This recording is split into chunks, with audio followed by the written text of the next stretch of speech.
I'll be remembered, but will you? From McDonald's, the baddest that I would turn to. CEO with the shit that's a dope motherfucker. He'll always win, there's no going under. The top of the crown resting on his head. The beast is alive, he'll never be dead. If he dreamt before, bring it back to life. Push harder for it, let us survive. Show courage and strength, it's okay to be scared, but don't let it stop you, always stay prepared. Bill Showman School, they're just not beginning. Winners fucking win, losers talk about winning. Welcome to the Bearded Beast Show.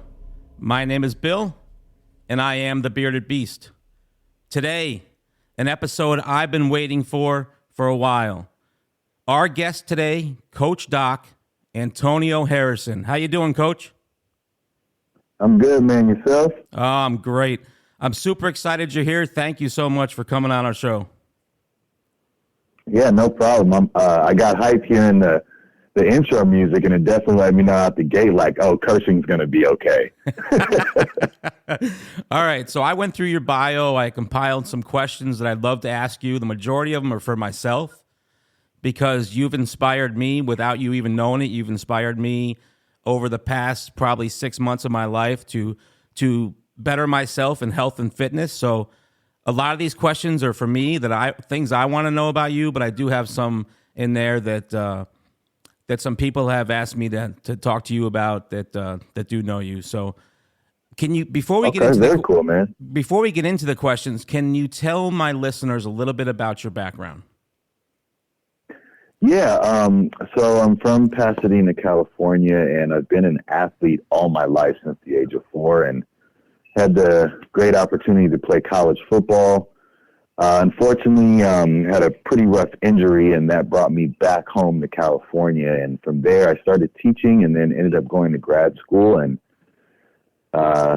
after grad school, I was coaching high school football as a head varsity football coach, doing fitness instruction, teaching grad school. And that's led to me now kind of doing a lot of keynotes all over the nation, having my own podcast, as well as being a virtual reality fitness coach for an app called Supernatural. And it's just been a pretty crazy journey. I'm married with 3 kids and, just living life and living it to the best of my ability. That's great because that's what we need to do, right? So many people just don't understand the concept of what there is out there. And that leads me into the question for you. I want to take you back to your childhood a little bit. What was it like growing up for you in Pasadena, California? It was tough. When people read stories or watch documentaries about gang violence and the influx of crack cocaine in Los Angeles in the late 80s and early 90s, like that was real.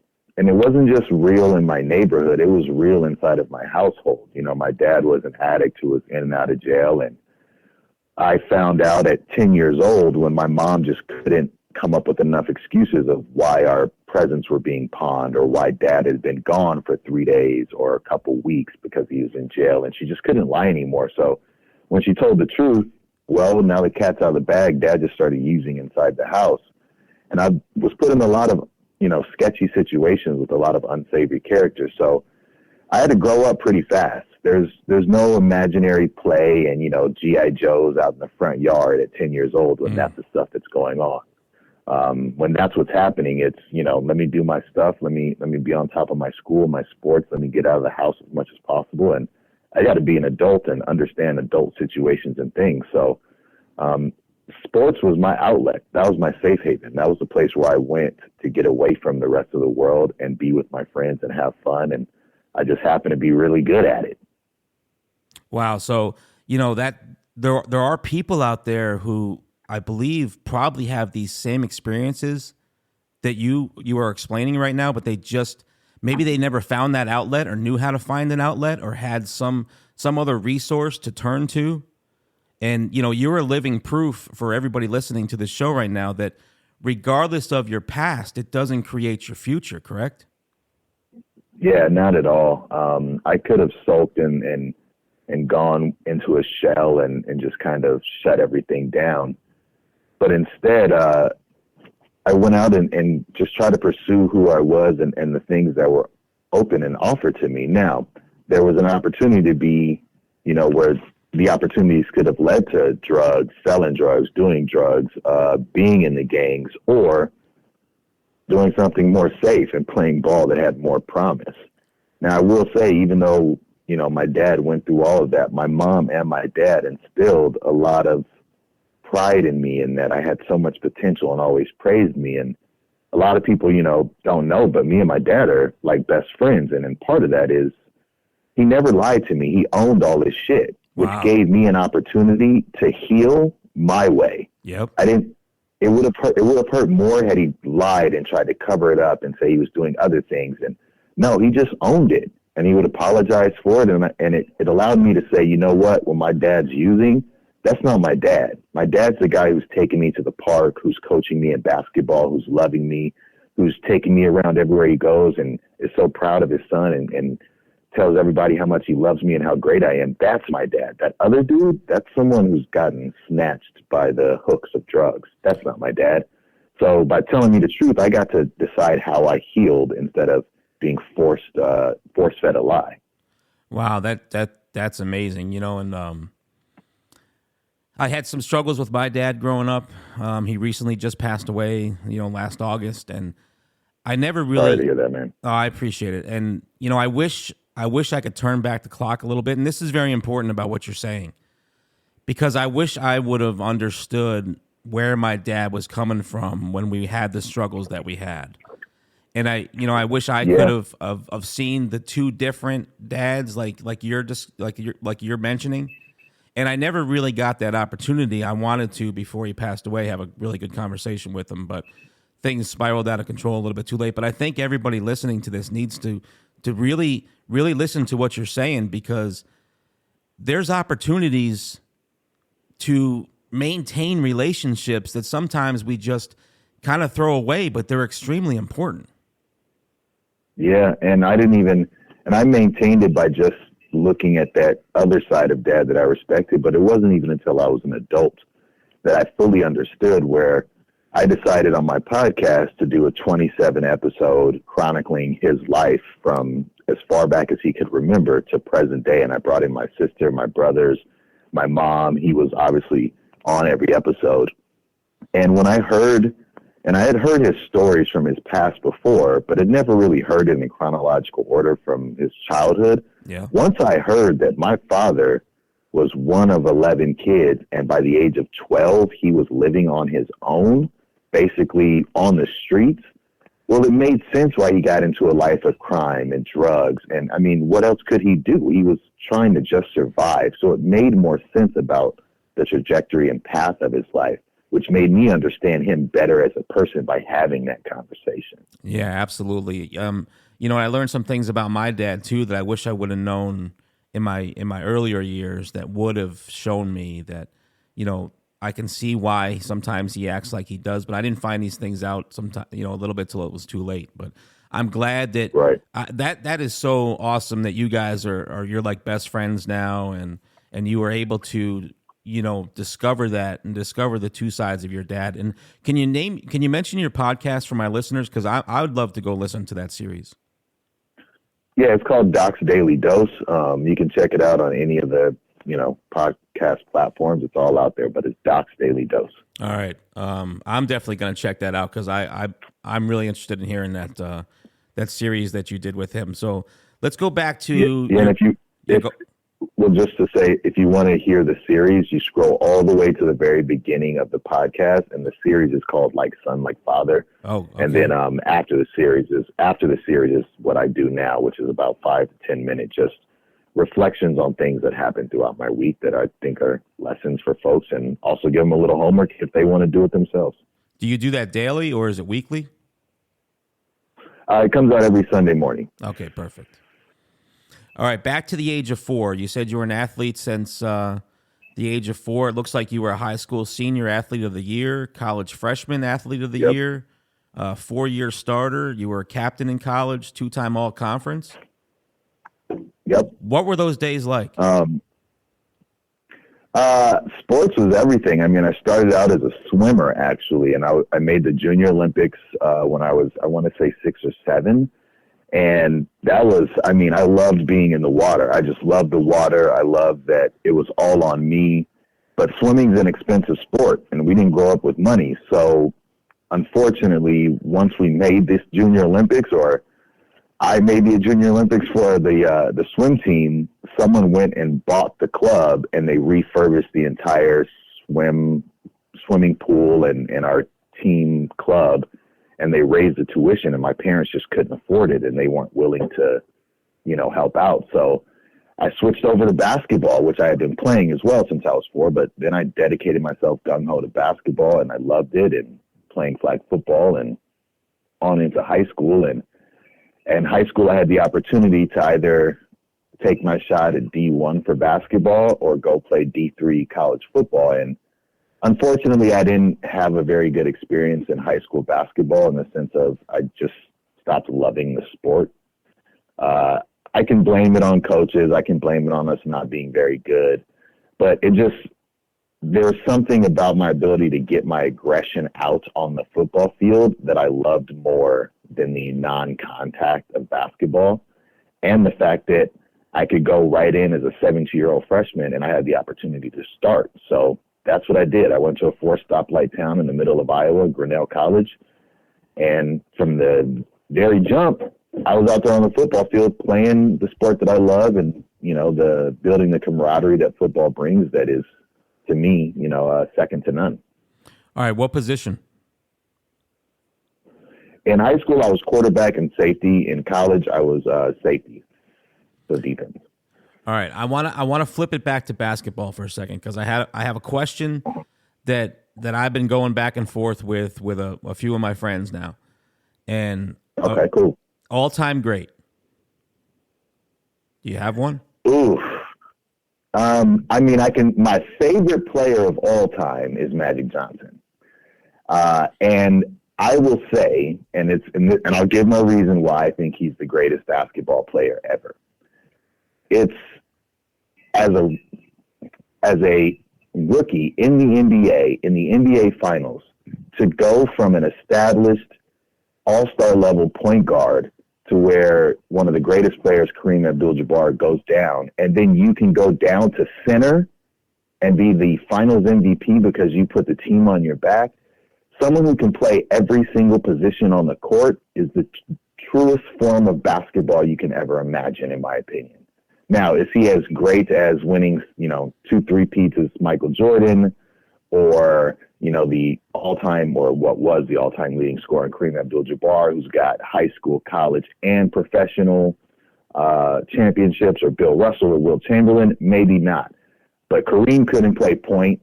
Magic or Michael Jordan, he wasn't playing center, even though he was dunking all over him. Magic Johnson not only made everyone else better, but in the moment, the biggest moment on the biggest stage for professional sports, went from one end of the spectrum at point guard all the way down to a center. And I haven't seen anyone else do that, man. All right. So do you know who my answer always is? Who? Larry Bird. Larry Bird was a bad boy. I'll give it to you. It was so interesting you said Magic Johnson, because I'm sitting here thinking, well, wait a minute. Mine's Larry Bird. And those were the times in basketball right there. Oh, I love that era of basketball. The 80s, early 90s. Yeah, and I won't even go to the talking about how things are so ticky-tack style and everyone's flopping and it's not aggressive anymore the way it used to be. I won't even mention that. The thing that I loved about that era of basketball was people got on a team and that was your team. Nobody was getting traded from team to team hunting for championships. Right. No, they built something right there. And that's what team was. Now I look at my team, the Lakers, and every year I'm like, who's this starting five? I don't even know who these people are except for the superstars. And are they going to be gone mid-season? Yeah, that was the greatness of back then. Plus, I like the physicality of it then. I just think that's all gone now. Yeah.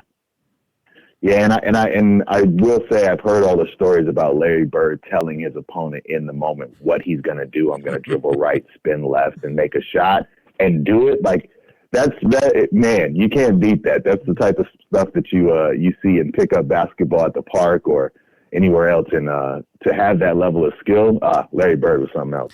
Yeah, I chose him, of course, because I grew up wanting to be like him. I always played basketball. I felt I had maybe the same amount of athleticism Larry Bird did. He wasn't overly athletic, but I thought his basketball IQ was just one of the best. The way he saw the vision he saw on the court, the things he could do without being majorly athletic, just I wanted to play the game just like he did. And then I listened to some of these stories. I remember listening to the 3-point contest when he walked into the locker room and he asked everybody who was going to finish second. Yeah, right? Like just that confidence, man. I love it. All right, take me to your high school football coaching days. It was 16 years, right? Yeah, 16 years. I just, not this, so I guess you would say this season just ended, but the last season was my last season. My oldest boy is about to start high school, and I want to watch him instead of coaching other people's children. Wow. And I've got 2 other boys, so, you know, they're going to be coming up right behind him, and my middle one's already playing tackle, and I just want to be there in the stands to support them. But I was starting grad school, and one of my biggest mentors, who was like a second father, was one of my high school coaches. And he was like, hey, we got a spot open for an assistant coach. Like, you want to come on and coach? And I did. And while we were there, we were horrible. And I was not happy. I had come from college football where, you know, we made it it was a real program, and it just seemed like this team, this head coach, and not to put him down, but he was just there. He was just happy to be there. It wasn't about building anything with these kids. It wasn't about, you know, progressing, and it wasn't about what football really was to me. And I was getting fed up. That was probably going to be the last year I was going to coach, but the athletic director pulled me in and was like, I think we're going to let this guy go. Would you want to take this over? And I was like, yeah, I'm game. And I ended up being, I think, the 7th youngest in the nation and 3rd youngest head varsity football coach in the state of California. Wow. And when I started, I was horrible, man.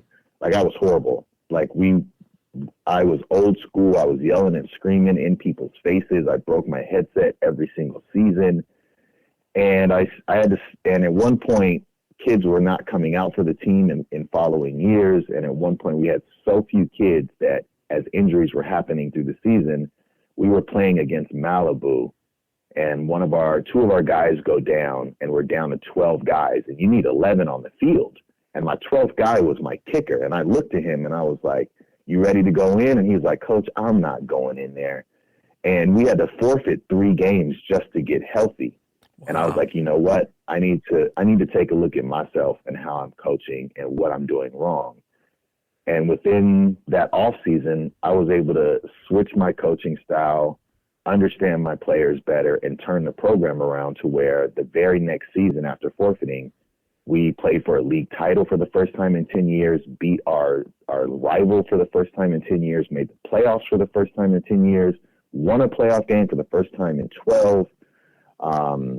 We also were the academic state champions, which meant we had the best GPA of any high school football team in the state of California. And I was named by the newspapers the LA County Coach of the Year. I ended up going one more year there, but it didn't seem like the accomplishments we had made was anything of interest for the school. They were more focused on the academic side, which I totally get it. I'm with it. But I also think that you have to have some balance in terms of arts and sports and music and creativity for kids. And so I ended up, stepping away after 7.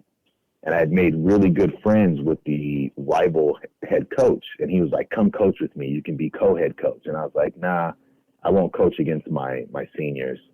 And 2 years after my guys were gone, he hit me back up, was like, you ready now? And it happened to be the same school my kids were going to because it was a K through 12. And I said, yeah. And so I went there for 8 years as the assistant head coach and defensive coordinator. And we played for those 8 years. We played for the league title, all 8, won 5 league titles, went through the playoffs. I mean, we're playing crazy amounts of teams in terms of higher divisions, and won another academic state championship, put a bunch of kids in college. Like, it was just a great experience. Wow, that's awesome. So you had to switch up your coaching style. So let me hear a little bit about that for a minute, because you see some of these coaches, and they're very, very, very important and a pivotal part, like you were saying, to the players. Some Some maybe want to come back, and maybe they don't because they don't like the coaching style. Now, I've seen, coaches like Bobby Knight, for example, or, the coach like Bill Cowher, get right in your face, grab your face mask. So that sounded kind of like, maybe you were a little bit more like Cowher, but you switched it up. How did you change it? Well, I realized, one, the way that I grew up playing sports, like, I was a different generation. That's what was expected going into it. The kids that I was coaching now, that's not what the world was anymore. That stuff wasn't appropriate. And you can say that you like it or don't like it, but that's just a matter of fact. Mm-hmm. Like, that the kids weren't responding to that. And so I had to say, you know what, I have to stop forcing them into my style of the way I did things and find out what works for them. And what I came to realize was some players need a kick in the ass, some need a pat on the back, some need to be left alone, and some need a combination of the three. And so that's what I did. I got to know my players as individuals and know what worked best to motivate them. So right. the kid that needed me to kick him in the ass, I'd be on him. The kid who just needed some support and just know that I trust you to be out there, I'm going to give you that praise. And some of my best players are the ones who I don't need to tell them anything. I just tell them, go out there and do your thing, control my defense, run what you run. And they went out there and did it. So it really took a lot of reflection on me as a person and as a coach in order for me to be better for the people I was coaching. So I think what you said there is very important, because I've been in management and a mentor for a very long time, and not everybody's personality is the same, right? You got to figure out, like what you said, what does this person need? What does this person need? So you need to wear a few different hats, and you need to dive into the head of your people or your players and figure out what exactly it is that they need, because you can't, even in management, you can't just have one management style and think that that's going to be okay for everybody. When you start to see turnover, it's probably because of you. Yeah, it most definitely usually is. And one of the things that was the greatest thing I did was I kept my office door open.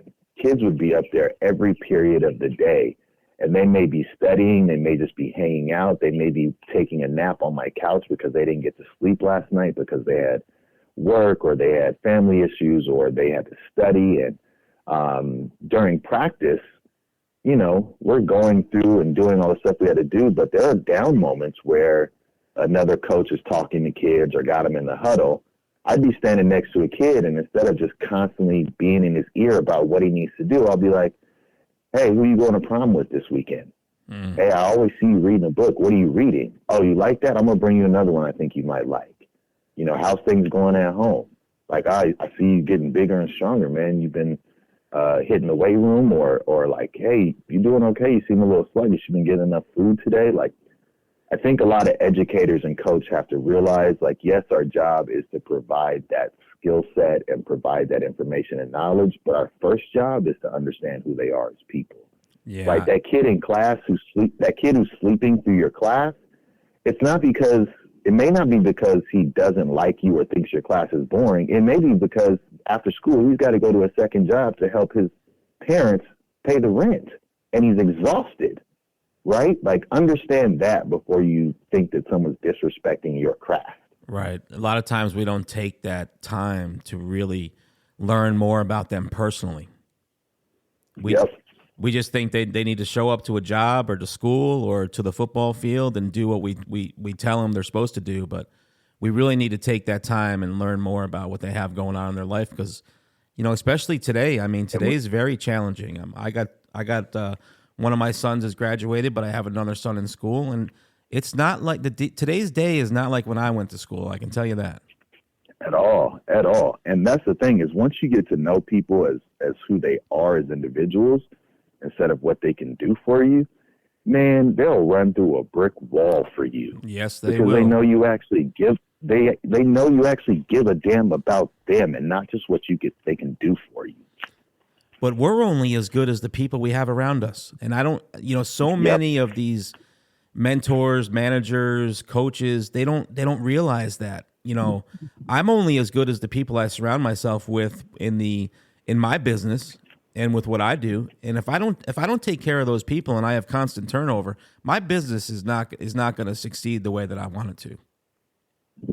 Yeah, I often get to do consultation for companies and come in, and one of the greatest tips I share with managers or supervisors is, because they're one of the big things they're always talking about is, I'm constantly putting out fires and this person's not doing this and that.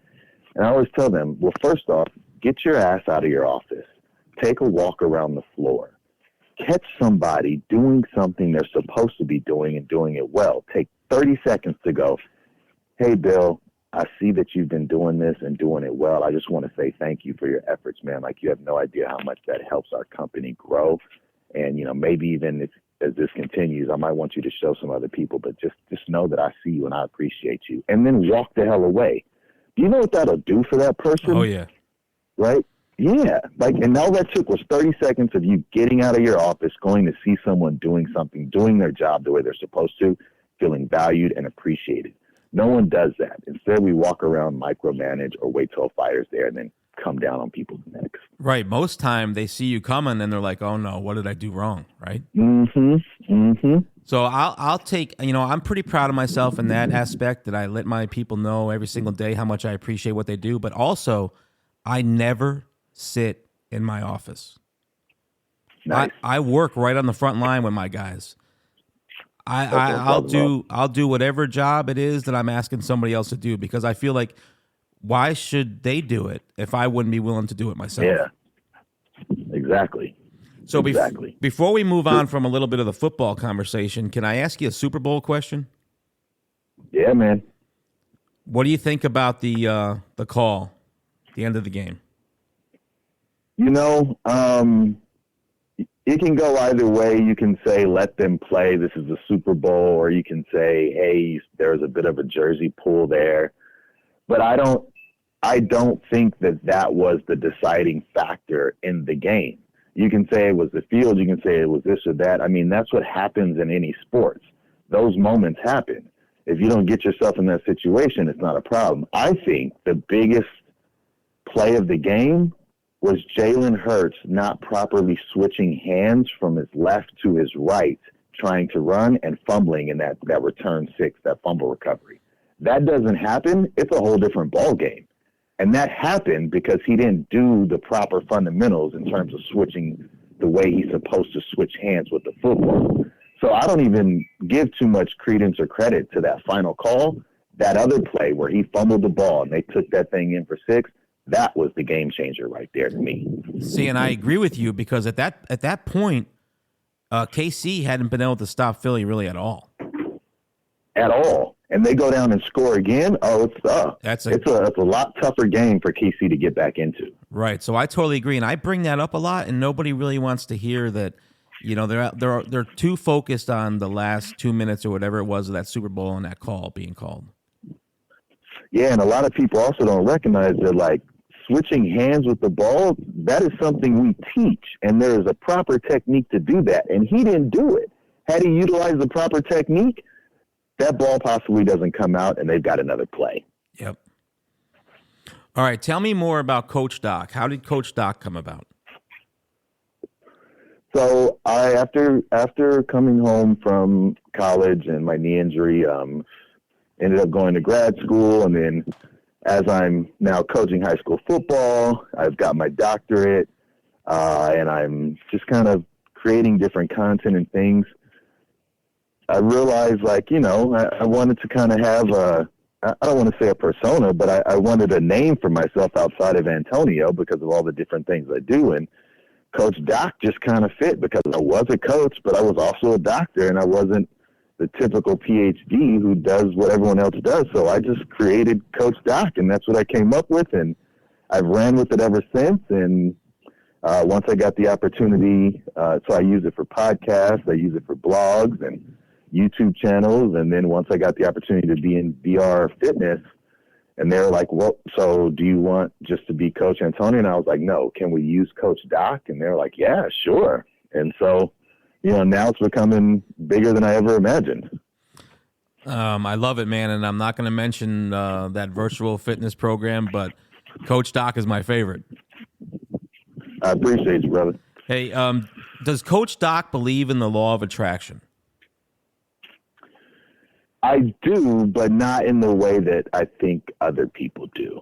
I don't think that you can sit around and just visualize or repeat mantras and hope that things just fall in your lap. You got to do some work, I think right? that, yeah, you got to put in the actionable steps, right? Like, yes, I can visualize, I can do the mantras, but then I have to go out and do the things and see the opportunities being brought to me. I can't just sit on my couch, eat a bunch of pizza, and wish for $1 million, right? Like, I need to go do something. And with those visualizations, those mantras, what they do is make you more aware and open to the things that are coming your way when you're out there doing things. Your eyes are open, your ears are open, your heart's open.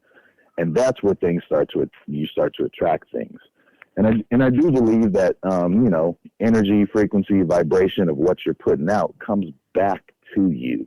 And that's in part because you're putting it out and it's coming back to you, but also in putting it out, it's really hard for negative energy to be around a bunch of positive energy. It can't live. So you're not around it yourself. You just focus on the things that you're trying to do. So I do believe in it. Just I go the extra step of action to that. Yeah, and I love what one of my mentors always says. Ed Milet's his name, and he always says that you can't achieve what you don't believe. Right. So until we believe that we can actually do something, our chances of achieving it are probably slim. And the other part of it too, I think, is patience, man. We live in such an instant gratification world. We want everything right now, right now, right now. I was just in Florida giving a talk at a leadership summit, and I was talking to this young lady who's got this vision and a bunch of different entrepreneurs who want to make everything happen now. And I was telling them, I published my first scientific article in 2013. It's 2023, and I'm being asked to talk about that stuff now, 10 years later. By 2014, had I go, oh man, no one cares about this, I'm gonna stop doing my thing and just switch gears, I wouldn't have been up there yet. I wouldn't have been up there the other day, right? So I just kept doing what I was doing and believing in what I believed in and what I felt I should be doing, and kept going that direction. And it unfolded, not on my time, but on the time that it was supposed to. Yes, and I always tell people to be aggressively patient, right? Yes. So don't just be patient and sit around and think it's going to fall in your lap. You still have to be aggressive and go after the things that you want, but you have to be patient knowing it's not going to happen tomorrow. It's going to take time.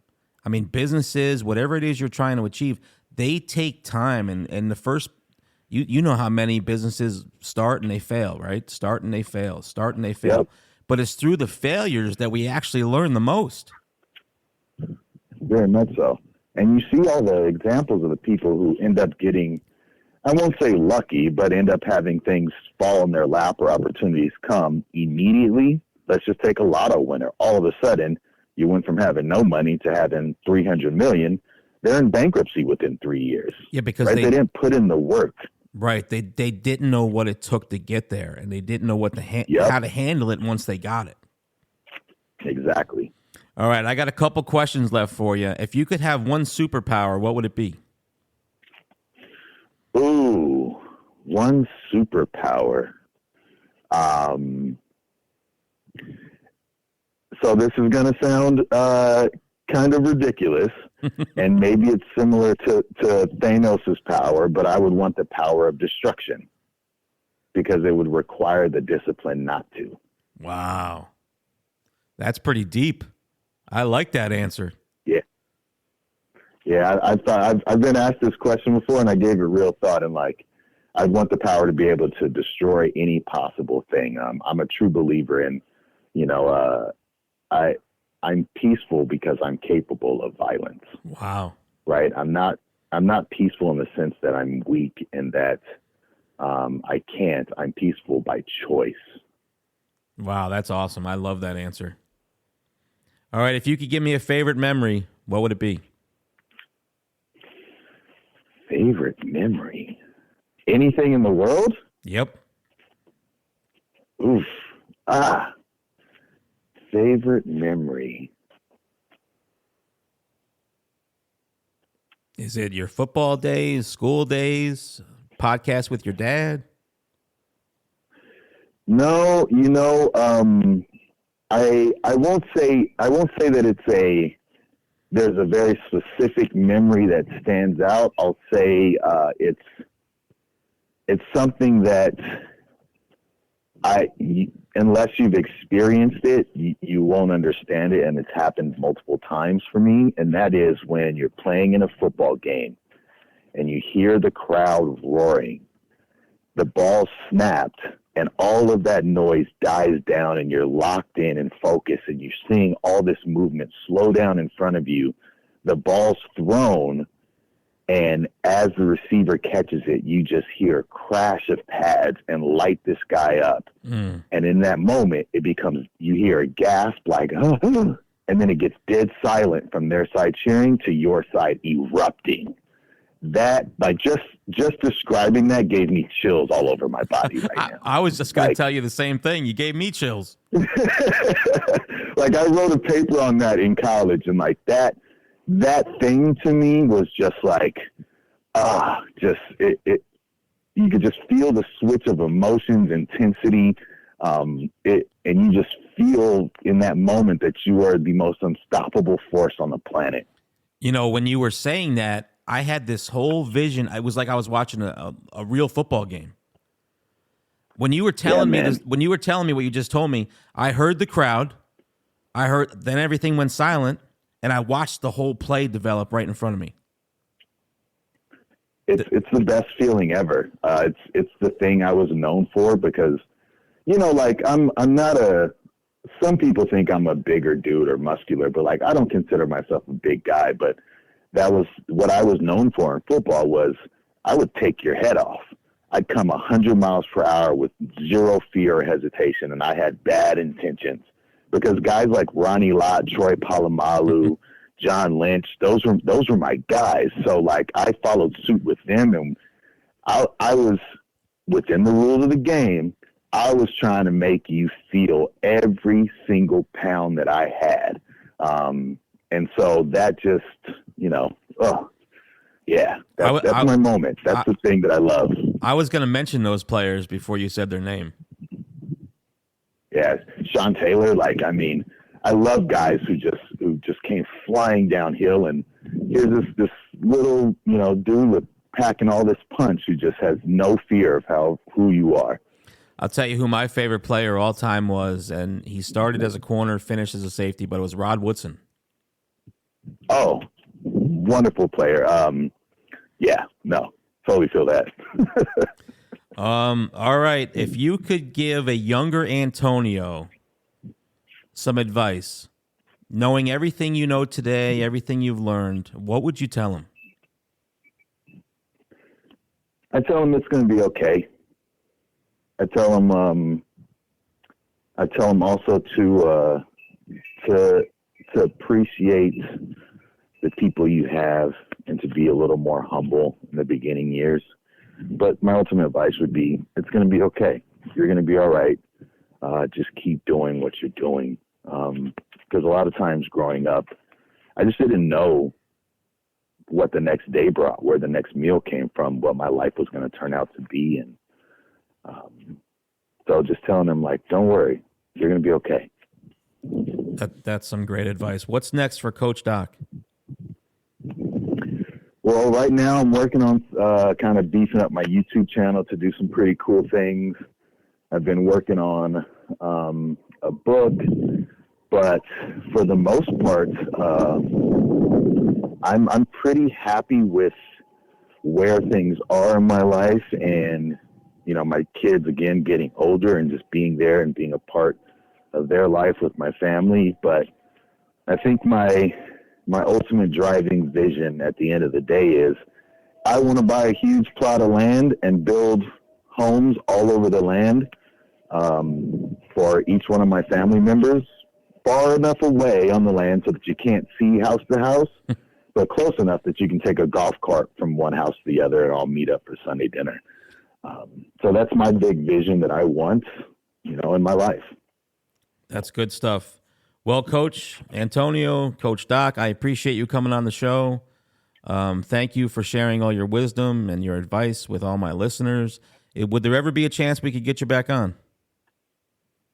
Oh, anytime, man. I love chopping it up, and I'd greatly appreciate you having me. So anytime you want to talk again, you just let me know, whether it's me, sports, work, doesn't even matter. I live for these moments, and I'm a firm believer that relationships are everything. So I put all my currency in people. Everything. Yes, I agree with you. Relationships are everything. If we ain't got relationships, what do we got? Right.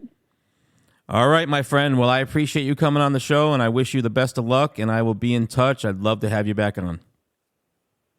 Thank you, man. I appreciate you. Have a great day. You too. I'll be remembered, what will you? Bill McDonald's the baddest that I would turn to. CEO with the shit that's a dope motherfucker. He'll always win, there's no going under. The top of the crown resting on his head. The beast is alive, he'll never be dead. If he dreamt before, bring it back to life. Push harder for it, let us survive. Show courage and strength, it's okay to be scared, but don't let it stop you, always stay prepared. Build someone's school, they're just not beginning. Winners fucking win, losers talk about winning.